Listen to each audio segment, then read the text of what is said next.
Dans l'Apocalypse, Babylone la Grande est représentée comme une prostituée commettant un adultère spirituel.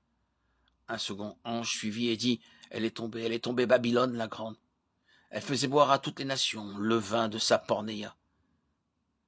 Et les habitants de la terre étaient enivrés de vin de sa pornéia. Matthieu 15, 19. Car c'est du cœur que viennent les mauvaises pensées, les meurtres, les adultères, les impudicités, les vols, les faux témoignages, les calomnies. Marc 7, 21. Car c'est du cœur de l'homme que viennent les mauvaises pensées, les impudicités, les vols, les meurtres, les adultères. Acte 15, 20. Mais qu'il leur soit écrit de s'abstenir des souillures des idoles, de l'impudicité des animaux étouffés et du sang. Romains 1, 29. Ils sont remplis de toute espèce d'injustice, de méchanceté, de cupidité, de malice, sont pleins d'envie, de meurtre, de querelle, de ruse, de malice. Ce sont des calomniateurs.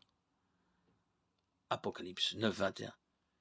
Ils ne se repentirent pas de leur meurtre, ni de leur sortilège, ni de leur impudicité, ni de leur vol.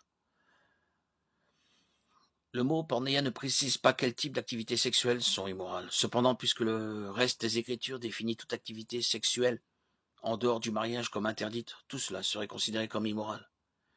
Car il est essentiellement de nature sexuelle et concentre l'énergie et le désir sexuel sur quelqu'un d'autre que son conjoint. Jésus a appelé la convoitise adultère, Matthieu 5, 28. Mais moi je vous dis que quiconque regarde une femme pour la convoiter a déjà commis un adultère avec elle dans son cœur. Et l'adultère est un type de pornéia. Les aliments sont pour le ventre et le ventre pour les aliments. Et Dieu détruira l'un et l'autre. Le corps n'est pas fait pour l'immoralité sexuelle, mais pour le Seigneur. Et le Seigneur pour le corps. De 1 Corinthiens 6, 13. Tous les autres péchés qu'un homme commet sont extérieurs au corps.